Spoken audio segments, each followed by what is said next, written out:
설교 제목을 같이 한번 읽어봅시다. 자, 시작. 인간의 일생. 인간의 일생이라는 제목으로 하나님의 말씀을 전하도록 하겠습니다.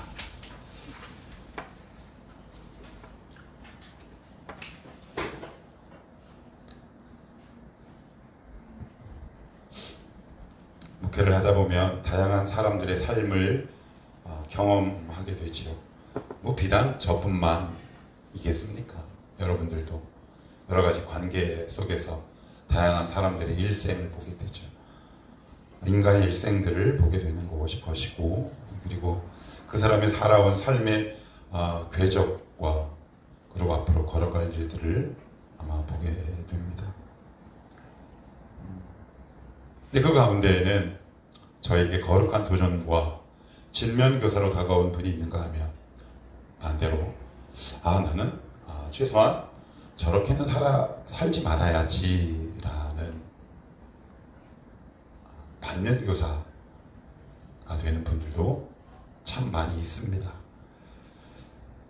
오늘 우리가 살펴볼 사람은 여로보암인데, 여로보암은 역사서 열왕기상을 보면 여로보암을 표현할 때 늘 나타나는 문장이 있습니다. 그건 뭐냐면 여로보암의 길이라는 뜻입니다. 그러니까 길은 일생을 얘기해요. 인생을 얘기합니다. 그러니까 오늘 설교 제목을 좀 더 구체적으로 옮겨보면 여로보암의 일생, 여로보암의 인생 이렇게 보면 좋을 것 같아요.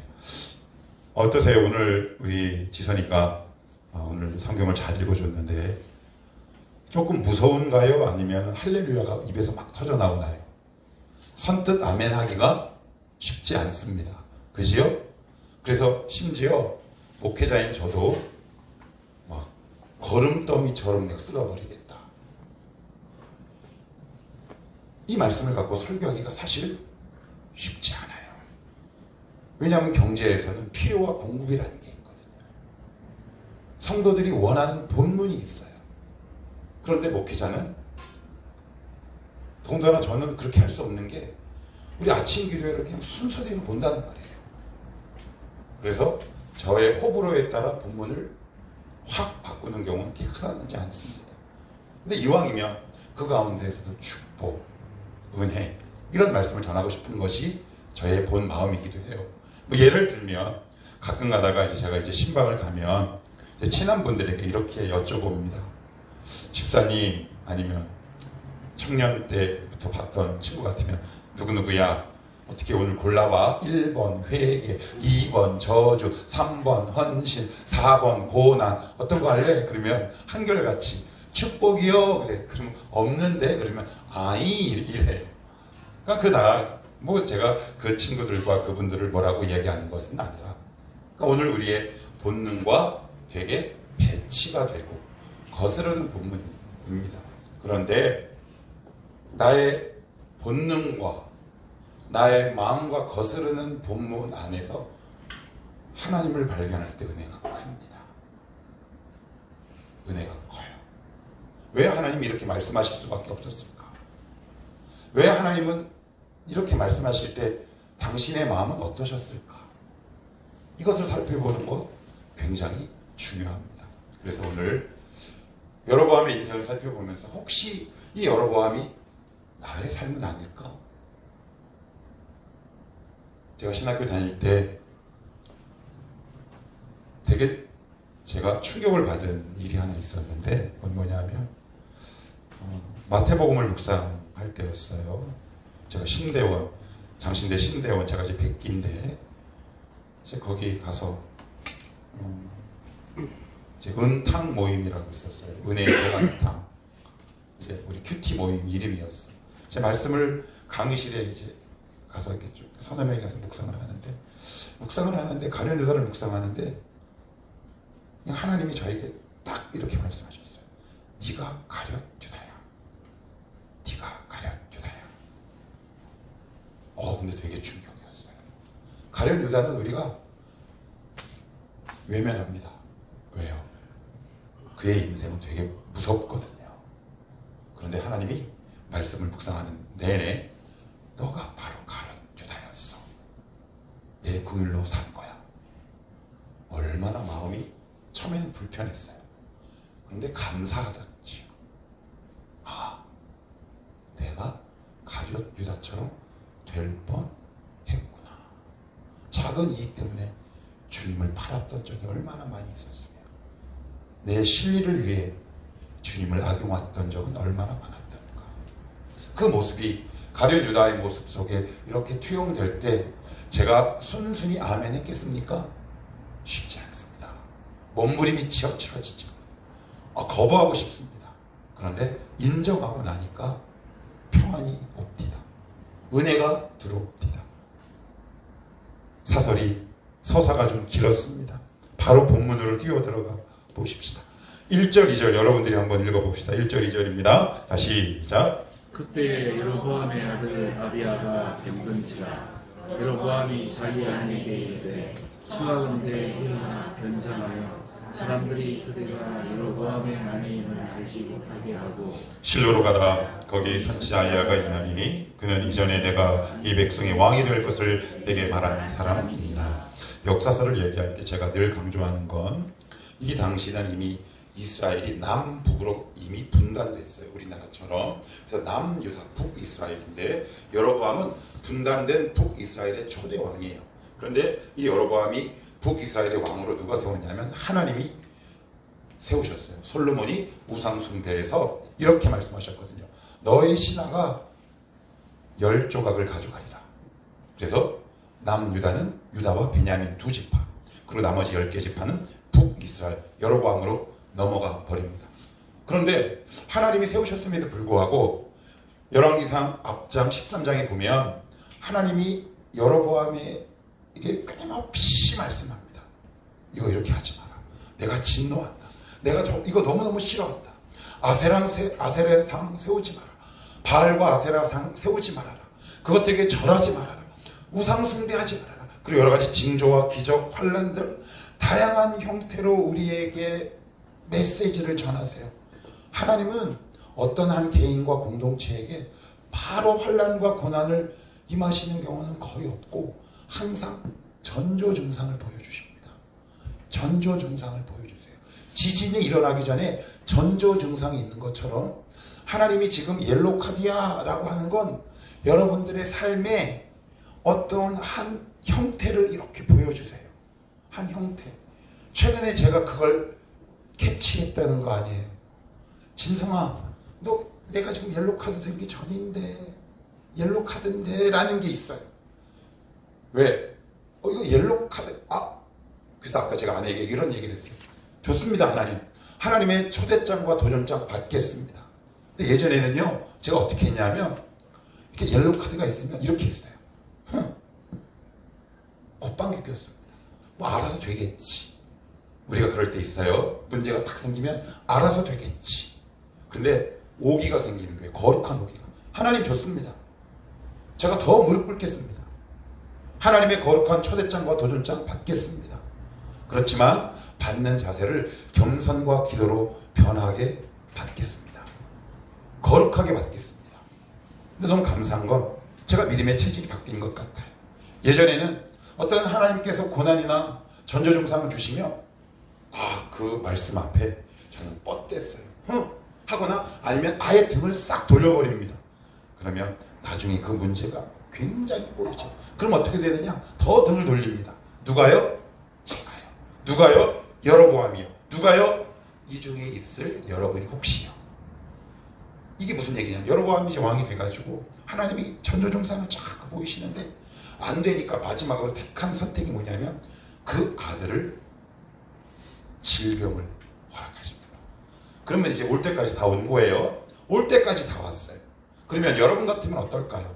만약에 결혼하지 않은 미혼 청년들에게 하나님께서 나에게 여러 가지 사인을 주셨음에도 불구하고 내가 불순종의 길을 걸어가고 있을 때 만약에 여러분의 부모가 이건 분명히 나의 불순종 때문이야 라는 사인이 딱 오면 어떻게 하겠습니까?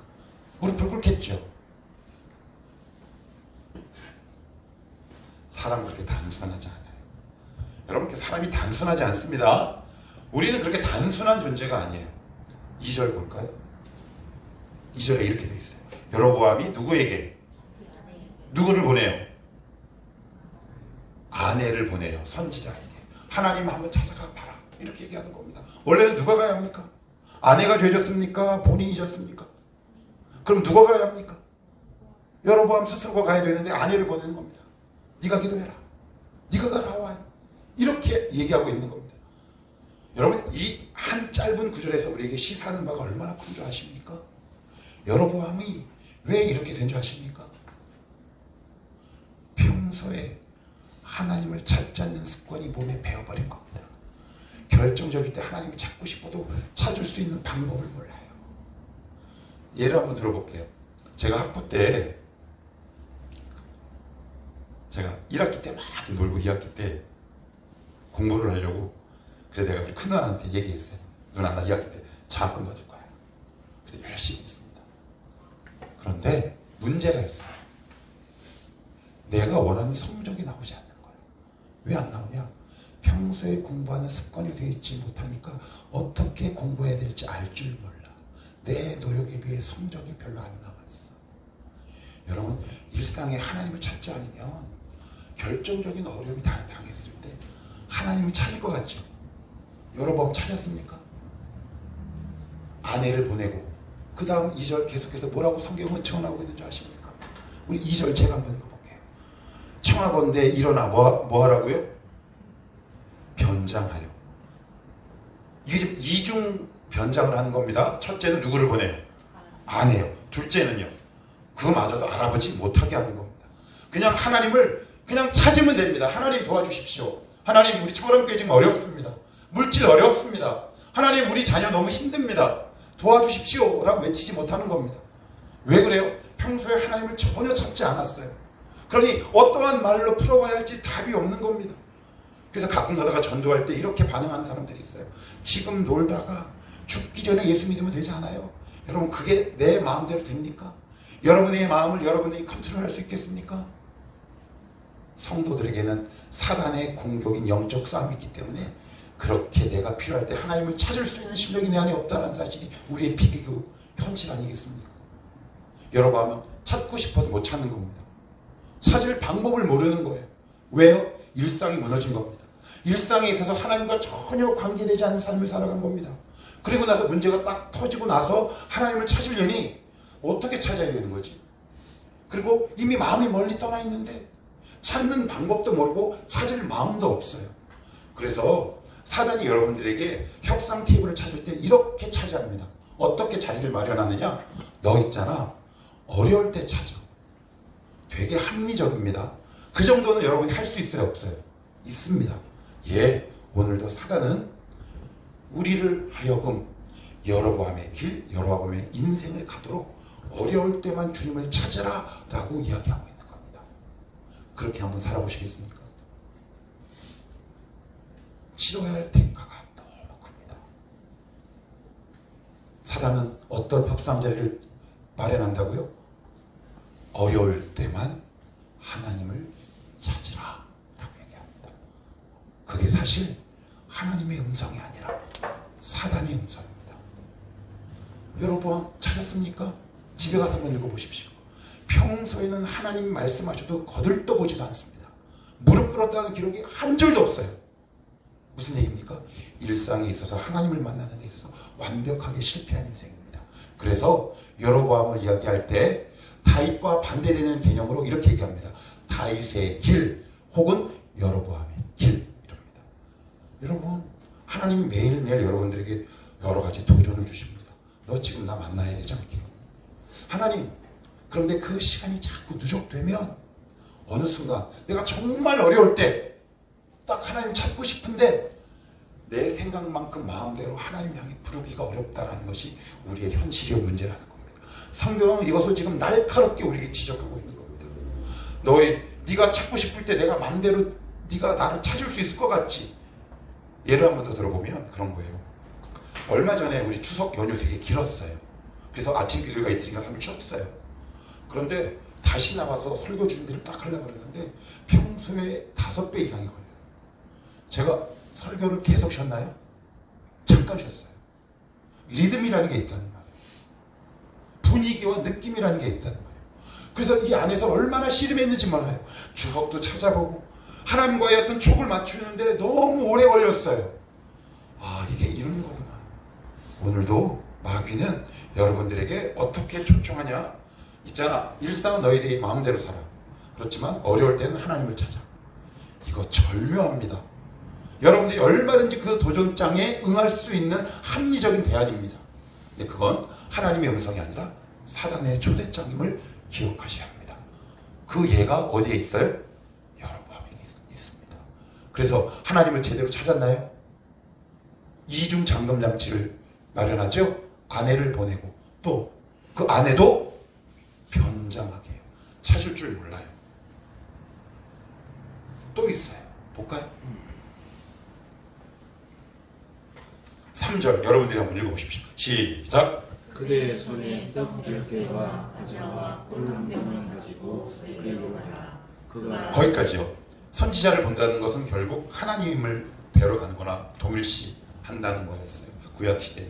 그런데 비록 아이야가 나이가 많기는 하지만 우리가 예를 들면 우리가 상견례 하잖아요. 상견례. 그러면 그 상대방 부모님에게 선물을 한다 그러는데 빼빼로 사가지고 가나요? 콘칩 사가나요? 아무리 2030 MZ 세대들이라도 격식과 예의를 차리게 마련인데 떡과 꿀 한 병을 달랑 가지고 옵니다. 여로보암의 직업이 뭡니까? 왕이에요. 왕의 자격과 신분보다 낮은 수준의 선물을 갖고 하나님 앞에 나아가는 겁니다. 이건 여로보암에게 너무 부끄럽고 수치가 되는 거예요. 하나님으로부터 멀어져 있으니까 당연히 하나님께 드릴 마음도 전혀 없는 거겠죠. 아무튼 여로보암은 일상에 있어서 하나님을 찾는 데 완벽하게 실패한 사람입니다. 그러니 가장 어려울 때 자기 사랑하는 아들이 정말 죽을 병에 걸렸을 때 하나님을 그냥 딱 나와서 무릎 꿇고 기도하면 됩니다. 하나님, 제가 잘못했습니다. 저 살려주십시오. 제가 잘못했습니다. 주님, 저를 도와주시옵소서. 요나 여러분 혹시 기억하십니까? 요나가 니느웨에 가서 설교를 어떻게 했습니까? 대충 했습니다. 에이, 예수 믿어. 그런데 반나절도 돌지 않았는데 그들이 반응하기 시작해요. 니느웨가 믿는 사람입니까? 이방 사람입니까? 이방 사람입니다. 그런데 하나님이 이방 사람들이 회개하는 것을 받아주셨어요. 그런데 여로보암은 믿는 사람입니다. 그런데 하나님을 찾지도 찾는 방법도 모르는 거예요. 찾을 마음도 없어요. 우리 꼭 기억하셔야 돼요. 여러분들이 일상이 무너지면 결정적일 때 하나님을 찾기가 의외로 어렵습니다. 그래서 이 일상을 끊임없이 훈련하세요. 제가 말씀을 준비하다가 얼마 전에 읽은 책 가운데 제 두 눈에 콕 박힌 문장이 하나 있었어요. 그건 뭐냐면 한번 들어보시겠어요? 오늘의 나는 어제의 기도로 이루어졌고 미래의 나는 오늘의 기도로 이루어진다. 우리가 일상을 쭉 기도합니다. 그런데 아무 일도 일어나지 않는 게 있어요. 그런데 여러분 그거 아세요? 그 기도가 미래의 나를 준비한다는 사실?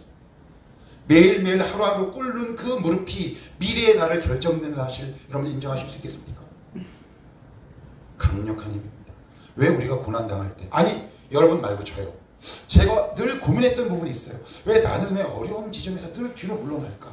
왜 나는 왜 가장 결정적인 순간에 왜 나는 이진성이라는 인격은 왜 고난 속에 들어가면 왜 이렇게 뒤로 물러날까?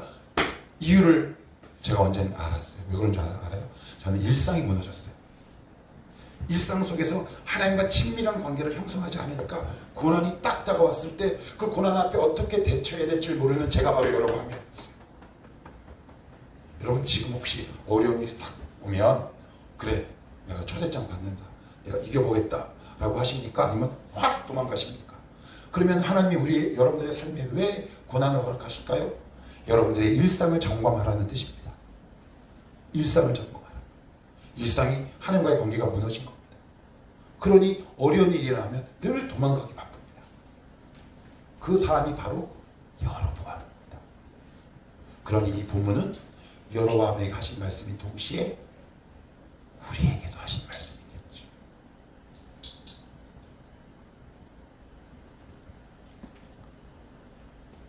이런 말이 있습니다. 하나님은 어떤 한 큰 인물과 한 인격을 세우실 때 세 가지를 보신답니다. 세 가지를 훈련한답니다. 첫째, 고난. 그 다음에 단순, 무명이랍니다. 제가 최근에 읽은 책에 나왔어요. 근데 저는 그 가운데 두 번째가 제 마음을 되게 많이 끌렸어요. 뭐냐면 단순함의 반복입니다. 단순함의 반복. 여러분 매일매일 나와서 기도하고 말씀 보면 막 와 이럽니까? 그렇지 않습니다. 그렇지 않습니다. 근데 그 훈련을 통해 하나님은 당신의 역사를 이루어갑니다. 이것을 사단은 오늘도 못하게 하는 겁니다. 에이, 결정적일 때만 하나님 찾으면 되지. 그러십시오. 그 대신에 대가는 좀 치릅니다.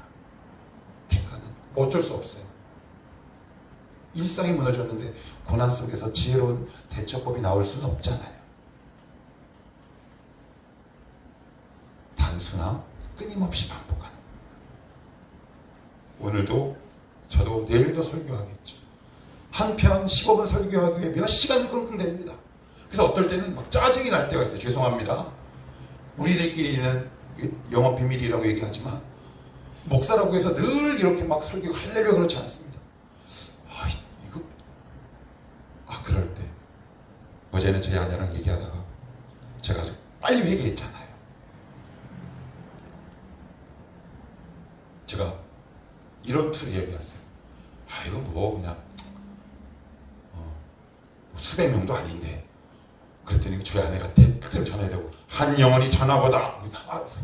죄송합니다. 저에게는 오정이가 선지자입니다.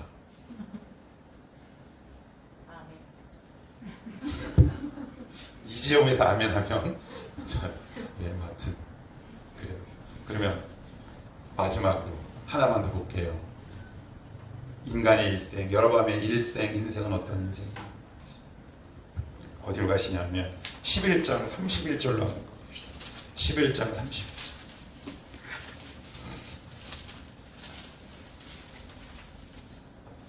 31절 32절.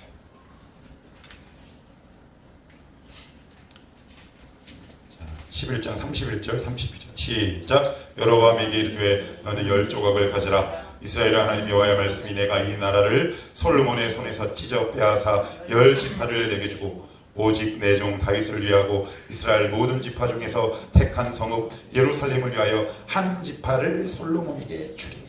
솔로몬은 유다 지파, 그러니까 한 지파 포함하면 2지파를 주고 너에게는 여로보암에게는 10개 지파를 주겠다. 누가 말씀하신 거예요? 하나님이 말씀하신 거예요. 그러니까 여러분 11장서부터 여로보암이 등장하는데 11장부터 14장까지 쭉 보시면 되게 극명하게 대비되는 한 장면과 서사가 등장하는 건 뭐냐면 여로보암의 일생에는 한 번의 순종이 없습니다. 그리고 불순종은 계속됩니다. 이게 하나님 앞에서 망하는 비법입니다. 뭐라고요? 불순종은 길게, 순종은 짧거나 없는 인생입니다. 하나님이 여러분들에게 순종을 명령하실 때 이런 사람이 있어요. 불순종하는 것이 체질화된 사람들이 있습니다. 예, 고생하십시오. 고생하셔야 합니다. 많이 고난당하셔야 합니다. 청년의 때는 순종의 체질로 체화되는 훈련을 하는 기간입니다. 이 훈련을 지금부터 하십시오. 하나님의 복이 여러분들에게 임할 줄 믿습니다. 하나님의 말씀 앞에 함부로 중심을 빗나가게 대하지 마십시오. 여로보암은 은혜 받았습니까? 안 받았습니까? 지금 우리가 읽었는데 은혜 받았죠. 하나님께 받은 은혜가 없다고요? 안 그래요. 하나님께 순종할 마음이 없을 뿐입니다. 여로보암은 순종은 짧게, 불순종은 길게 그의 인생이 그렇게 끝나버립니다. 지금 저의 삶을 돌아보니 여로보암이 바로 50대까지 저의 삶이었습니다. 불순종은 길고, 그리고 버티다가 무릎 꿇은 게 아니에요. 하나님이 제가 무릎 꿇지 못하니까 그냥 은혜 휙 던져주고 그걸로 끝나는 겁니다. 여로보암처럼 나 이제 은혜 받았으니까 됐어. 그러니까 더 이상 우리 그런 거 있잖아요. 우리가 은혜 받았다는 것을 가장 확인하기 좋은 게 뭐냐면 내 감정이 뭔가 이렇게 일어나는 겁니다. 그죠? 뭔가 이렇게 오늘 감사해. 오늘 예배 때 은혜가 넘쳤어. 그리고 나서 삶으로 어떤 결단과 순종도 일어나지 않게 하는 것이 사단의 두 번째 치밀한 전력이라는 사실 여러분 알고 계십니까? 여러분은 은혜를 너무 많이 받았습니다. 왜 감동이 없겠습니까? 와, 내가 부하에서 왕이 돼? 하나님 감사합니다. 왜 이런 고백과 감동이 없었겠습니까? 그렇지만 그의 삶과 의지와 실천적인 모든 면에서는 한순간도 하나님 앞에 순종의 삶으로 이어진 것이 없었습니다.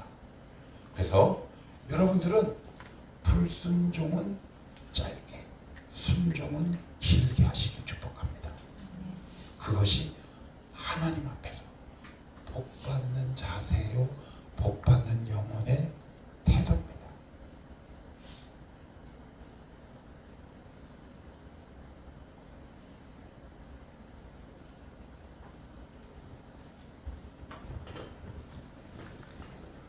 사실 이 말씀은 제가 아침 기도회 때 제가 전했던 말씀인데 조금 정리해서 드리는 말씀인데 좀 더 솔직히 얘기하면 수요일 날 이제 목요 기도회, 목요 아침 기도회 이제 말씀을 이렇게 딱 준비하는데 이렇게 말씀을 이렇게 찾아보는데 순종은 짧고 불순종은 길게라는 말이 제 마음에 참 많이 박혔어요.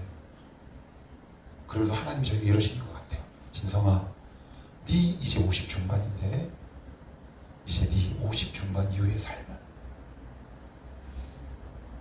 불순종은 짧고 순종은 길었으면 한다. 여러분의 것이 되기를 바랍니다. 하나님 말씀 참 무시하며 살았습니다.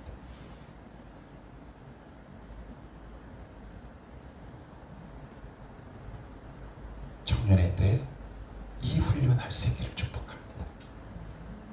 그래서 제가 훈련하는 이유이기도 하고 인생에는 두 가지 인생이 있습니다. 구약에서는 여로보암의 인생 있고 다윗의 인생이 있습니다. 그 두 사이를 결정짓는 가장 강력한 한 단어는 순종이라는 단어입니다. 다윗 은혜 받았습니다. 여로보암은요, 은혜 받았어요. 은혜는 똑같이 받습니다. 은혜에 반응하는 그 사람의 자세와 태도는 양극으로 나뉘어지게 되어 있습니다. 누군가의 일생은 여로보암의 인생으로 가고 누군가의 삶은 다윗의 길로 갑니다. 여러분, 은혜가 없어서 순종 못하는 것이 아니라 순종할 마음이 없어서 순종하지 않는 겁니다. 여러분이 지금 아직 살아있을 때, 아니 젊었을 때, 그동안 하나님의 말씀을 어떠한 합리적 이유와 목적으로 불순종하는 것이 체질화 되셨다면 지금 이후로는 몸부림치시고 때로는 말씀을 확 붙드시고 여로보암의 길이 아니라 여러분 모든 삶이 다윗의 길이 될 수 있기를 살아계신 예수님이